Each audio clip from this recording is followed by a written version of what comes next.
মানুষের মধ্যে যেটি খারাপ হয়, তারা আমার সৃষ্টি জগতের মধ্যে যত নিকৃষ্ট প্রাণী আছে, যত নিকৃষ্ট বস্তু আছে, ওই নিকৃষ্ট বস্তুর চাইতেও বেশি নিচে নেমে যায় যারা মানুষের মধ্যে খারাপ হয়। এই জন্য আমার ভাই, আপনি লক্ষ্য করে দেখবেন, কোন কুকুর কোনদিন 20টা কুকুরের মাইরা ফেলাইতে পারে না। পারে কিনা? কথা কয় না। পারলে বলেন হ্যাঁ পারে, আর না পারলে বলেন নাই। আমার ভাই, কোন একটা গরু অন্য 10টা গরুরে মাইরা ফেলাইতে পারে? কোন শুকর কোনদিন 20টা 30টা শুকরে মাইরা ফেলাইছে এমন ইতিহাস পাইছেন জীবনে? কিন্তু মানুষ কোনদিন ক্ষমতার লোভে যদি পড়ে, তাইলে সে কতটা নিকৃষ্টতায় পৌঁছে দেখেন। কোন কুকুর কোনদিন 20টা কুকুরে মারতে পারে না, কোন শুকর কোনদিন 20টা শুকরে মেরে ফেলতে পারে না। কিন্তু মানুষের মধ্যে যে মানুষগুলো একবার ক্ষমতার লোভের কারণে পাগল হয়ে যায়, ওই মানুষগুলো এতটা নিচে নেমে যায়, প্রয়োজনে ক্ষমতা টিকায় রাখার জন্য হাজার হাজার মানুষকে গুলি করে মেরে ফেলতেও তারা পিছু পা হয় না। তাহলে আল্লাহ যে বললেন, মানুষের মধ্যে যেগুলো একবার খারাপ হয় এদের দাম শুকরের চাইতেও কম, আল্লাহর কথা কি সঠিক না ব্যাঠিক? মানুষের মধ্যে দুটি শ্রেণী, এক শ্রেণীর মানুষ, তাদের সম্মান কাবার চেয়ে বেশি, ফেরেশতার চাইতে বেশি। আর আরেক শ্রেণীর সম্মান, আরেক শ্রেণীর জায়গা শূকর বিড়ালের চাইতেও নিচে, সৃষ্টি জগতের সবার নিচে। তার কারণ আমার ভাই, আল্লাহ রাব্বুল আলামিন যাকে যত উপরে ওঠায়, সে যদি তার জায়গা থেকে পড়ে যায়, তারে আরো ততটাই নিচে নেমে যাওয়া লাগে। আপনার টাকা পয়সা কম, আপনি বাড়ি করছেন একতলা। ভাইয়ের টাকা পয়সা বেশি, উনি বাড়ি করছে 30 তলা। একতলার ছাদে চড়ার চাইতে 30 তলার ছাদে চড়লে মজা বেশি না কম? কোন কথা কোন? 30 তলার ছাদ থেকে মোটামুটি পুরা কসবা ব্রাহ্মণবাড়িয়া সব দেখা যায়, নিজের রাজা রাজা মনে হয়। যদিও 30 তলা বিল্ডিং আপনাদের এখানে নাই, কিন্তু 30 তলা বিল্ডিং যদি কেউ করে, 30 তলার উপর থেকে পুরা কুমিল্লা কসবা ব্রাহ্মণবাড়িয়া সব দেখা যাবে, পুরা নিজের রাজা রাজা মনে হয়। আর আপনার পয়সা কম, আপনি করছেন একতলা। এখন বাতাস যদি এসে ধাক্কা দিয়ে ফেলে দেয়, একতলাওয়ালাও যদি নিচে পড়ে, আবার 30 তলাওয়ালাও যদি নিচে পড়ে, একতলাওয়ালা তার একতলা থেকে নিচে পড়বে, তার মরার সম্ভাবনা নাই। আর 30 তলাওয়ালা 30 তলা থেকে নিচে পড়বে, তার আর বাঁচারই সম্ভাবনা নাই। অর্থাৎ যার জায়গা যত উপরে, সে যদি একবার খারাপ হয়, সে ততটাই খারাপ হয়, ততটাই নিচে নেমে যায়। মানুষের জায়গা আল্লাহ দিয়েছেন সবার উপরে, মানুষ যদি তার জায়গাটা ধরে রাখতে না পারে, সে ততটাই নিচের দিকে নেমে যায়। ঠিক না ব্যাঠিক? এই জন্য আমার ভাই, সৃষ্টির সেরা শুধু দাবি করলে হওয়া যাবে না। সৃষ্টির সেরা হতে গেলে আলাদা এমন কিছু কাজ আছে যেটা আপনার করা লাগবে। সৃষ্টি জগতের মধ্যে ওই কাজ আর কেউ করে না। আল্লাহ রাব্বুল আলামিন আয়াতের মধ্যে এটাই বললেন, কুনতুম খায়রা উম্মাহ, তোমরা শ্রেষ্ঠ জাতি হবা, তুমি হবা আশরাফুল মাখলুকাত, তুমি সৃষ্টির সেরা হতে পারবা। তবে এমনি এমনি নয়, তোমার 2টা কাজ আছে, যে 2টা কাজ তোমার করা লাগবে। এই 2টা কাজ আল্লাহর পুরা সৃষ্টি জগতের মধ্যে আর কেউ করে না। পুরা সৃষ্টি জগতে 2টি কাজ আর কেউ করে না, এমন 2টি কাজ আল্লাহ আশরাফুল মাখলুকাত যারা দাবি করবে তাদের দিয়েছেন। রব্বুল আলামিন বললেন, তা'মুরুনা বিল মারুফ ওয়া তানহাউনা আনিল মুনকার। সৃষ্টির সেরা যদি হতে চাও, তাইলে 1 নাম্বার কাজ হচ্ছে সমাজের মানুষকে ভালো কাজের আদেশ দেওয়া লাগবে এবং সমাজের মানুষগুলোকে অন্যায় কাজ থেকে বাধা দেওয়া লাগবে। আবার ভাই, কাজটারে সহজ মনে করেন না। সৎ কাজের আদেশ দেওয়া, অন্যায় কাজে বাধা দেওয়া শুনতে সহজ মনে হলেও সহজ না। সৎ কাজের আদেশ আর অন্যায় কাজে বাধা দেওয়া ভোর রাতের তাহাজ্জুদের চাইতেও কঠিন। সৎ কাজের আদেশ এবং অন্যায় কাজে মানুষকে বাধা দিয়ে রাখা 10 লাখ টাকা এই প্যাকেজে হজ করার চাইতে আরো বেশি কঠিন। আমাদের এই সমাজে এই জন্য নামাজি পাওয়া যায়, তাহাজ্জুদ গুজার পাওয়া যায়, 14 বার হজ করতে এমন হাজিও পাওয়া যায়, কিন্তু তার সামনে অন্যায় চলে, তার সামনে চাঁদাবাজি চলে, তার সামনে গরিব মানুষকে মাইর ধরে চলে। ওই ব্যক্তির ক্ষমতা থাকার পরে কথাও বলে না, 2টা বাধাও দেয় না, অথচ নিজে ঠিকই 14 বার হজ করে আসছে। এমন হাজী সাহেব আছে না নাই? তাইলে আপনি কি বুঝলেন? হজ করা ক্ষেত্র বিশেষ সহজ, পয়সা থাকলে করা যায়, নামাজ পড়া ইচ্ছা থাকলে করা যায়, শীতের রাতে তাহাজ্জুদ পড়াও সহজ হতে পারে, কিন্তু জালিমের সামনে দাঁড়ায়া অন্যায় বাধা দেওয়াটা কিন্তু সহজ নয়। আল্লাহ রাব্বুল আলামিন আয়াতের মধ্যে এটাই বললেন, তোমরা যারা সৃষ্টির সেরা হবা তাদেরকে কাজ করা লাগবে 2টা। জোরে কোন কয়টা? আরো জোরে। তা'মুরুনা বিল মারুফ, 1 নাম্বার সৎ কাজের আদেশ দিবা, 2 নাম্বার তানহাউনা আনিল মুনকার, অন্যায় কাজে বাধা দিবা। আমার ভাই, আমি আপনার কাছ থেকে জানতে চাই, যত দিন যাচ্ছে সৎ কাজে আদেশ দেওয়া আর অন্যায় কাজে বাধা দেওয়ার মতো লোকের সংখ্যা কি কমছে না বাড়ছে? কথা কন। বাড়ছে কেমনে কইলেন মুরব্বী? কেমনে বাড়ছে কইলেন? আমি আপনার হাতে কলমে বোঝাই। আজ থেকে 25 বছর আগে, 30 বছর আগে আমরা যখন ছোট ছিলাম, সন্ধ্যার আজান দেওয়ার পরে আমরা রাস্তাঘাটে থাকতে পারতাম না। মুরব্বী যদি দেখতো সন্ধ্যার আজান দিয়ে ফেলেছে আর আমরা মাঠে ঘাটে কোথাও বসে আছি, ওই মুরব্বীর সাথে আমার রক্তের সম্পর্ক নাই, কিন্তু সে আমারে ধমক দিত, এই এত রাত্রে এখনো বাহিরে কেন? যাও বাড়িতে যাও, কার ছেলে, কোন বাড়ির ছেলে, পড়তে বসবা না, পড়াশোনা নাই। আজ থেকে 25 বছর 30 বছর আগে আমরা মাঠে সন্ধ্যার পরে থাকতে পারতাম না, রাস্তাঘাটে থাকতে পারতাম না, এলাকার মুরব্বীরা আমাদেরকে ধমক দিত, মুরব্বীদের ধমক খায় আমরা ঘরে গিয়ে পড়তে বসতাম, ঠিক কি না?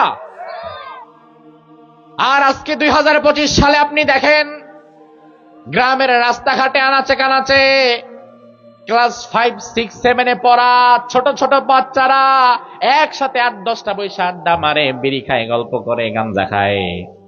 মুরব্বী নামাজ পড়ে তাদের পাশ দিয়া চুপচাপ হেঁটে যায়, একবার ডাকও দেয় না, ধমকও দেয় না।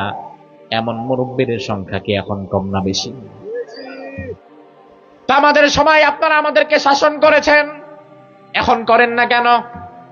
মুরব্বী বাবা বলবে, হুজুর কথা তো একটা বইলা ফালাইছেন, এবার আমার জবাবটা শোনেন। 25 বছর 30 বছর আগে আপনাদেরকে যখন ধমক দিতাম, আপনারা আমাদের ধমক খেয়ে চুপচাপ ঘরের দিকে চলে যেতেন। এই সময়ে এসে যদি রাস্তাঘাটে কোনো 5, 6, 7 এর ছেলেবেলেরে বিড়ি খাইতে দেখি, আর ডাক দিয়া যদি বলি, মিয়া বিড়ি খাও কেন, ঘরে যাও, এগুলা ছাইরা দাও, তাইলে ওই ছেলে এমন বেয়াদব বিড়ির ধোঁয়াটা মুরব্বীর মুখের মধ্যে ছাইরা বলবে, মিয়া তোমার পয়সায় খাইনি। আছে না নাই? মুরব্বী বলবে যে আমার যে সম্মানহানি হইলো, আমার যে মান সম্মানটা নষ্ট হইলো, বলার দরকারটা কি আমার? আমরা এই সময়ে নিজেদের সম্মান বাঁচানোর জন্য হক কথা বলি না। এই সময়ে এসে অনেকে নিজের প্রেস্টিজ মর্যাদা ধরে রাখার জন্য অন্যায় কাজে আর বাধাও দেই না।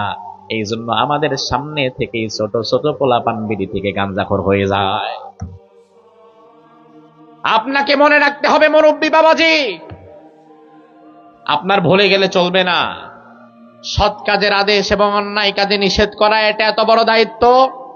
অন্যায় কাজে বাধা দেওয়ার কারণে আমির হামজা রাদিয়াল্লাহু আনহু যদি তার কলিজাটা দিয়ে ফেলতে পারে, অন্যায় কাজে বাধা দেওয়ার কারণে ইমাম হুসাইন যদি তার কল্লা দিয়ে ফেলতে পারে, অন্যায় কাজে বাধা দেওয়ার কারণে বিশ্বনবী যদি তার দাঁত 2টা দিয়ে ফেলতে পারে, ওই নবীর উম্মত হিসাবে অন্যায় বাধা দেওয়ার কারণে প্রয়োজনে জেলে যাওয়া লাগবে, এই মানসিকতাও আপনাকে রাখা লাগবে।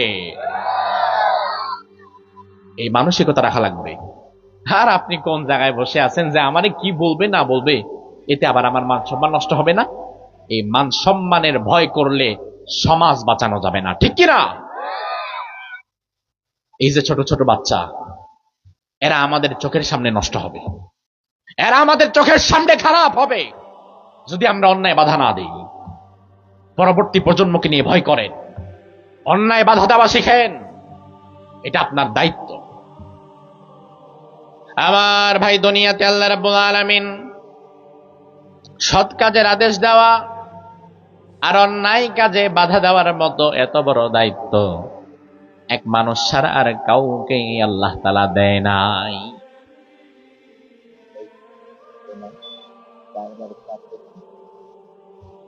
দুনিয়াতে আল্লাহ রাব্বুল আলামিন এত বড় দায়িত্ব আর কাউকে দেয় নাই, অথচ মানুষের চাইতে আল্লাহর সৃষ্টি জগতের মধ্যে শক্তিশালী প্রাণী আর দুই একটা কি নাই? না আপনি সবচেয়ে শক্তিশালী? আপনার যদি আরেকজনের সাথে ঝগড়া লাগে, তাইলে আপনারে তারে দাঁড় করায় রাখেন, দাঁড়া, ঘরের থেকে আমি দাওটা নিয়ে আসি। কিন্তু এক গরু যদি আরেক গরুর সাথে ঝগড়া লাগে, দাও আনার জন্য বাড়ি যাওয়া লাগে না, তার মাথার মধ্যেই দাও ফিট করা। কুকুর আপনারে দৌড়ানি দিলে, আপনি জায়গা মতো কুকুরের দৌড়ানি খাইলে পারলে 3.5 হাত জমিনের নিচে ঢুকবেন, কিন্তু কুকুরের দিকে ঘুইরা কুকুরে অ্যাটাক করার জন্য আপনার হাতে লাঠি থাকা লাগবে। খালি হাতে কুত্তারে আপনি দৌড়াইতে পারবেন না, কিন্তু কুকুর আপনারে দৌড়ানোর জন্য লাঠি লাগবে না, কুকুরের দাঁতই যথেষ্ট। সৃষ্টি জগতের মধ্যে আল্লাহ বলেন, ওয়া খুলিকাল ইনসানু যায়ফা, মানুষকে আমি বানিয়েছি বড় দুর্বল করে, খুব বেশি শক্তিশালী করে আল্লাহ তাআলা মানুষকে বানাই নাই।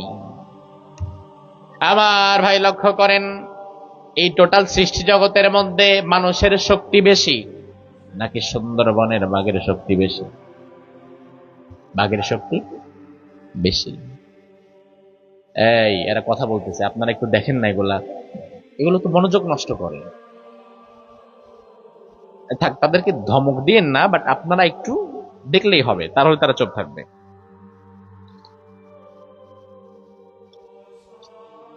আমার ভাই লক্ষ্য করেন, অনেক সময় আপনি ন্যাশনাল জিওগ্রাফি ডিসকভারি চ্যানেলে দেখবেন, খেতে বসেছেন, টিভি ছেড়েছেন, ডিসকভারি চ্যানেলে দিলেন, যে চ্যানেলে সারাদিন পশু পাখি দেখানো হয়, হঠাৎ আপনি একটা ভিডিও দেখলেন, আফ্রিকার জঙ্গলে একটা বাঘ ছোট্ট একটা হরিণের বাচ্চার পিছু তাড়া করেছে। ওই ছোট্ট হরিণের বাচ্চার পুরা শরীরের মধ্যে 2-3 কেজি মাংস হবে না, একেবারে ছোট। ওই বাঘটা তাকে তাড়া করেছে, মেরে খাবে। হরিণের বাচ্চাটা বাঁচার জন্য দৌড়াচ্ছে ছোট ছোট পায়ে, বাঘটাও তার পেছনে দৌড়াচ্ছে। খাবার সময় আপনি খাচ্ছেন আর ভিডিওটা যখন দেখতেছেন, আপনি আপনার অবচেতন মনে কিন্তু বাঘের দিকে না, ওই হরিণের বাচ্চার দিকে সাপোর্ট চলে গেছে। আপনি মনে মনে চাইতেছেন, আল্লাহ যেন বাঘটা খাইতে না পারে, বাচ্চাটা যেন বেঁচে যায়। অথচ ওই বাঘও আপনার কিছু লাগে না, ওই হরিণ আপনার কিছু লাগে না, কিন্তু অটোমেটিক্যালি মজলুমের দিকে আপনার মনটা চলে গেছে। এটা মনুষ্যত্ব, মনুষ্যত্বের দাবি এটা। আমার ভাই লক্ষ্য করেন, ওই জঙ্গলে বাঘ যদি আরো 5টা থাকে, তারাও যদি দেখে আমাদের স্বজাতির একজন ভাই ছোট একটা হরিণের বাচ্চার পেছু তারা করেছে, ওই 5টা বাঘ এসে যে বাঘটা প্রথমে তারা করা শুরু করেছে, তারা হিসাব বুঝাবে যে থাক, বাদ দে, আর কত খাবি জীবনে, এই হরিণের বাচ্চারে খায় লাভ কি হইব, ছাইরা দিয়ে আজকে খাওয়া দরকার নাই, এমন বোঝাবে। কি মনে হয় বোঝাবে? বরং কি করবে, ওই 5টাও যদি দেখে আমাদের স্বজাতির এক ভাই হরিণের বাচ্চার পেছনে দৌড়াচ্ছে, ওই 5টা আরো আগে দৌড়াবে যে দেখি কে কার আগে খাইতে পারে। এটা মনুষ্যত্ব। ন্যায় অন্যায় বোঝে না, সত্য মিথ্যা জাস্টিফাই করতে পারে না, এটা পশুত্ব। আর মনুষ্যত্বের দাবি হচ্ছে, আপনাদের নারায়ণপুর বাজারে রাত বাজে 11টা, এমন সময় আপনারা মাহফিল শুনে গিয়েছেন, সেখানে 10-12 জন বসেছেন নারায়ণপুর বাজারে, চা খাবেন, চা খেয়ে বাড়ির দিকে হাঁটা দিবেন। এমন সময় যদি দেখেন কসবা ব্রাহ্মণবাড়িয়ার বাইক বাজার হয়ে এক নারী দৌড়ায় দৌড়ায় আসতেছে, নারায়ণপুর বাজারে আপনাদের চায়ের দোকানে ঢুকে গেছে, ঢুকে আপনাদের কাছে বলতেছে, আমারে বাঁচান, আমারে বাঁচান, 2 জন বখাটে আমার পেছনে তাড়া করেছে। ওই মুহূর্তে আপনারা 10 জন ওই 2 বখাটের পক্ষ নিয়ে ওই নারীর গায়ে হাত দিবেন? না, বরং আপনারা মূলত ওই দুই বখাটের ধইরা দোকানের সাথে বান্ধা রাখবেন। ঠিক কিনা? এটা মনুষ্যত্ব। ন্যায় কোনটা, অন্যায় কোনটা, এটা দেখলে আপনার বোঝা লাগবে এবং আপনাকে ন্যায়ের পক্ষে অবস্থান নেওয়া লাগবে। আপনি যদি ন্যায় অন্যায়ের পার্থক্য করতে না পারেন, তাহলে আপনার মধ্যে আর হিংস্র অন্যান্য জন্তু জানোয়ারের মধ্যে কোনো পার্থক্য নাই। জংলার বাঘ তো ন্যায় অন্যায় বোঝে না, দুনিয়ার কোনো প্রাণী ন্যায় অন্যায় বোঝে না। ন্যায় অন্যায় বোঝার মতো ক্ষমতা শুধু আল্লাহ মানুষকে দিয়েছে। এজন্য আল্লাহ বললেন, সৎ কাজের আদেশ দেওয়া এবং অন্যায় কাজে বাধা দেওয়া, এই দুইটা গুরুত্বপূর্ণ দায়িত্ব দুনিয়ার কাউকে আমি আল্লাহ দেই নাই। এই দুইটা দায়িত্ব দিয়েছি আল্লাহ তাআলা শুধু মানুষকে। সুবহানাল্লাহ। বরং আমার ভাই লক্ষ্য করেন, এই দুইটা দায়িত্ব যদি আপনি পালন করেন, আপনার মর্যাদা বাড়িয়ে দিবেন কে? আল্লাহর হাবিব বলেন, আল আমরু বিল মারুফ ওয়ান নাহয়ু আনিল মুনকার খুলুকানি মিন খুলুকিল্লাহ ফামান নাসারাহুমা নাসারাহুল্লাহ ওয়া মান খাযালাহুমা খাযালাহুল্লাহ। সৎ কাজের আদেশ দেওয়া এবং অন্যায় কাজে বাধা দেওয়া, এই দুইটা গুণ মূলত আল্লাহর গুণ। এই দুইটা গুণ যদি দুনিয়ার কোনো মানুষ নিজের মধ্যে রপ্ত করে নিতে পারে, আল্লাহ তাআলা দুনিয়া এবং আখিরাতে তার মর্যাদা বাড়িয়ে দেবে। আর কেউ যদি দুটি গুণের বিরোধিতা করে, তাইলে সে দুনিয়াতেও অপমানিত হবে, আখিরাতেও লাঞ্ছিত হবে। সৎ কাজের আদেশ দেওয়া, অন্যায় কাজে বাধা দেওয়ারে হালকা দায়িত্ব মনে করবেন না। বর্তমান আমাদের সমাজে অন্যায়কারীর সংখ্যা বেড়ে গেছে। বর্তমান এই সমাজে আমার ভাইয়েরা জবাবটা আপনারাই দিবেন। বর্তমান আমাদের সমাজের মধ্যে মাদক, ইয়াবা, বাবা, গাঁজা, ফেন্সিডিল কমছে না বাড়ছে? ব্রাহ্মণবাড়িয়াতে আছে না নাই? কসবাতে আছে না নাই? আজ থেকে 30 বছর আগে মাদক সেবী যত ছিল, পার্সেন্টেজ হিসাব করলে আজকে 30 বছর পরে মাদক সেবীর সংখ্যা কি কমছে না আরো বাড়ছে? কেন বাড়ছে? কেন কসবার সন্তানদের মধ্যে মাদক ছড়ায় গেছে? কেন আমাদের যুব সমাজের হাতে মাদক অ্যাভেলেবেল হয়ে গেছে? আপনি বলবেন, হুজুর যুবক সমাজ ভালো না, এরা খারাপ হয়ে গেছে, এরা মদ খায়, এরা গাঁজা খায়। ও মুরব্বী বাবাজি, শুধু একচেটিয়া যুবকদেরকে দোষ দিও না। যে সমাজের মুরব্বীরা তাদের দায়িত্ব যথাযথ পালন করতে পারে, ওই সমাজের যুব সমাজ কোনোদিন খারাপ হতে পারে না। এই সমাজের দায়িত্বশীলদের বড় অভাব। এই সমাজের দায়িত্বশীল যারা, তারা দায়িত্ব পালন করে নাই। সৎ কাজের আদেশ দেওয়া যাদের দরকার ছিল, অন্যায় কাজে বাধা দেওয়াটা যাদের দায়িত্ব ছিল, তারা দায়িত্ব পালন করে নাই। এই জন্যই বর্তমান সমাজে মদখোর, গাঁজাখোরের সংখ্যা বাড়ছে। কারণ এই সমাজে অন্যায়কারীর অন্যায়ের কারণে সমাজে অন্যায় বেড়ে যায় না। আমাদের মতো ভালো মানুষের নীরবতার কারণেই সমাজের মধ্যে অন্যায় বেড়ে যায়। আমরা নীরব থাকি বলে। কারণ অপরাধী প্রথম থেকে 100 জন দাঁড়ায় না, অপরাধী 1 জন 2 জন থেকে শুরু হয়। ওই 1 জন 2 জন অপরাধী যখন এলাকার মধ্যে থাকে, ওই 1 জন 2 জনের হাত যদি চেপে ধরা যায়, তাদেরকে যদি বসায় দেওয়া যায়, তাহলে বাকি আর কেউ এই অপরাধে জড়ায় না। কিন্তু এই 1 জন 2 জনকে যদি তাদের সস্থানে ছেড়ে দেওয়া হয়, তাহলে এক সময় এই 1 জন 2 জন থেকে 10-15 জন 20 জনে ছড়ায় যায়। আমার ভাই, আপনি এসার নামাজ পড়ে যাচ্ছেন আপনার বাড়ির দিকে যাওয়ার সময় দেখলেন আপনার ঘরের পেছনে 2 যুবক বসে বসে বিড়ি খায়। আপনি প্রথম দিন দেখার পরে ভাবলেন, ওর পোলাপান মানুষ, বিড়ি তো খায়, কি আর বলবো, থাক আর আসবে না। আপনি কিছুই না বলে চলে গেলেন ঘরের ভেতরে। আবার পরের দিন এসার নামাজ পড়ে যাওয়ার সময় দেখলেন এই 2 জন আজকে আবারও বৈশা বিড়ি খায় আর গল্প করে। দ্বিতীয় দিনও কিছু বললেন না। 2-4 দিন যাওয়ার পরে দেখবেন এখন আর 2 জন না, সাথে আরো 2-3 জন এখানে যোগ দিছে। কথা কি ঠিক কিনা? কারণ বিড়িখোরেরা ভালো করে বুঝে গেছে জায়গাটা নিরাপদ। 1 সপ্তাহ 10 দিন 15 দিন চলে গেছে। এবার আপনি লক্ষ্য করে দেখেন, এখন আর 2-4-5 জন না, 15 জন 20 জন বৈশা গেছে। এখন আর শুধু বিড়ি খায় না, বিড়ি রেখে গাঁজাও ধরায়। এটা কিন্তু একদিনে হয় নাই, এটা হয়েছে আপনার দীর্ঘ 1 মাসের নীরবতার কারণে। প্রথম যে এই দিন দুইজন বৈশা বিড়ি খাচ্ছিল, আপনি যদি ওই দিন ধমক দিতেন, এই ছেলে বিড়ি খাও কেন আমার ঘরের পেছনে বৈশা, বাড়ি কই তোমার, ওই সময় এই দুই পোলা ভাবতো, আহারে চাচার মেজাজ খারাপ, এখানে বসা যাবে না, চল কালকে অন্য জায়গায় যাব, আর জীবনে কোনোদিন আপনার ঘরের কাছে আসতো না। কিন্তু আপনি প্রথম দিন বাধা না দেওয়ার কারণে সময়ের পরিক্রমায় বিড়িখোর গাঞ্জাখোর একজোট হইয়া আপনার ঘরের পিছনে তারা স্থায়ী অফিস খুলে বসছে।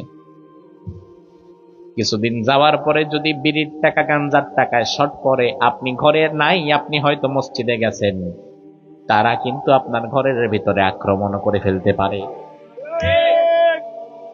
তাইলে এই টোটাল জায়গাটার জন্য তো আপনি দায়ী, এই পরিবেশটা আপনি নষ্ট করেছেন। দুইজনকে যখন অন্যায়রত অবস্থায় আপনি দেখেছেন, আপনার দায়িত্ব ছিল ধমক দেওয়া। প্রথম দিন ধমক দিলে দ্বিতীয় দিন আর বসতো না, কিন্তু আপনি 1 দিন 2 দিন 3 দিন ধৈর্য ধরেছেন, চুপ থেকেছেন। আপনার সামনে অন্যায় হয়েছে, আপনি বাধা দেন নাই। এক সময় এই অন্যায়কারীরা সংখ্যায় এত বেড়ে যাবে, তখন বাধা দেওয়ার মতো ক্ষমতা আর আপনার থাকবে না। এই জন্য আমার ভাই, সৎ কাজের আদেশ দেওয়া এবং অন্যায় কাজে বাধা দেওয়া। এবার আপনার কাছে আমি জানতে চাই, এই দায়িত্বটা কি ছোট নাকি বড়? ছোট না বড়? কত বড়? আরে মিয়া, এই দায়িত্ব তো আল্লাহ তাআলা ফেরেশতারাও দেয় নাই, সৃষ্টি জগতের কোন প্রাণীকে দেয় নাই, এমনকি আল্লাহর জুনুদ, আল্লাহর বাহিনী যেই ফেরেশতা, ফেরেশতাদেরকেও দেয় নাই। এই জন্য যে ফেরেশতার যেটা দায়িত্ব, ওই ফেরেশতা ওই বিষয়টা ছাড়া অন্য কোনো কাজ আর করতেই পারে না। কোরআনে কারিমে আল্লাহ রাব্বুল আলামিন বলেন, ওয়ালিল্লাহি আকিব, আল্লাহ রাব্বুল আলামিন বলেন, আমাদের দেহের মধ্যে সার্বক্ষণিক কিছু ফেরেশতা নিয়োজিত আছেন। ইন কুল্লু নাফসিন লাম্মা আলাইহা হাফিজ, কিছু ফেরেশতা আল্লাহ রাব্বুল আলামিন আমাদের সাথে দিয়ে রেখেছেন। এই ফেরেশতার কাজ হচ্ছে আমাদেরকে সব সময় দেখে শুনে রাখা, প্রোটেক্ট করা। আপনার সামনে যদি কোনো বিপদ আসে, তাকদীরে যদি লেখা থাকে তাইলে তো ঘটেই যাবে। আর আকস্মিক কোনো বিপদ যেটা আপনার তাকদীরে নাই, ওই বিপদ থেকে ফেরেশতা আপনাকে আল্লাহ তাআলার হুকুমে হেফাজত করবে।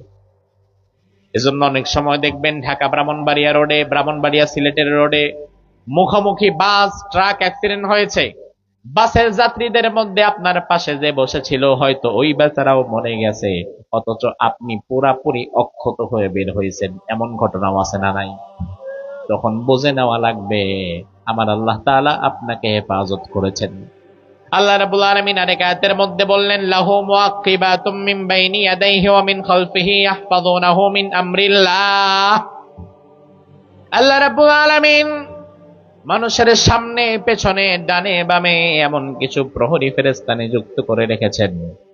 ওই প্রহরী ফেরেশতাদের কাজ হচ্ছে বিপদ আপদ থেকে আমাদেরকে হেফাজত করা। আমাদের মাথার চুল থেকে পায়ের পাতা পর্যন্ত বাহিরে ভেতরে আল্লাহ তাআলা কিছু ফেরেশতা দিয়ে রেখেছেন। এই জন্য অনেক সময় দেখবেন কাঁটাযুক্ত মাছ খাওয়ার সময় মাছের কাঁটাটা গলায় বিঁধে যায়।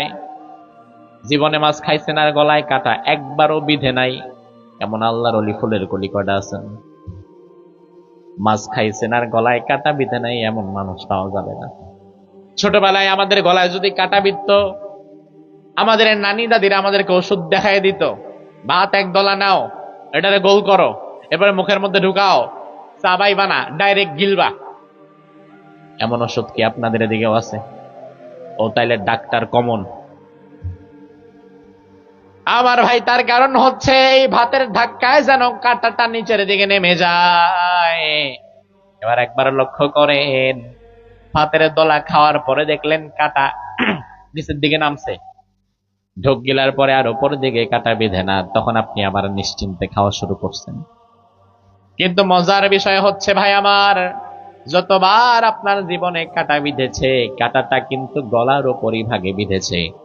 গলার জায়গাটা যদি 4 আঙ্গুল হয়, কাঁটাটা বিঁধে 1-1.5 আঙ্গুলের ভেতরে, নিচের দিকে কোনোদিন কাঁটা বিঁধে না। আবার গলার নিচ থেকে পাকস্থলী পর্যন্ত এখানে জায়গা আছে 1 হাত, যেখান দিয়ে খাদ্যনালী খাদ্য যায়, আবার খাদ্যনালীটা বিশাল মোটা, সরু, স্ট্রেট না, বরং খাদ্যনালীটা পেঁচানো পেঁচানো পেঁচানো, সরু সরু রগের ভেতরে দিয়ে খাবার যায়।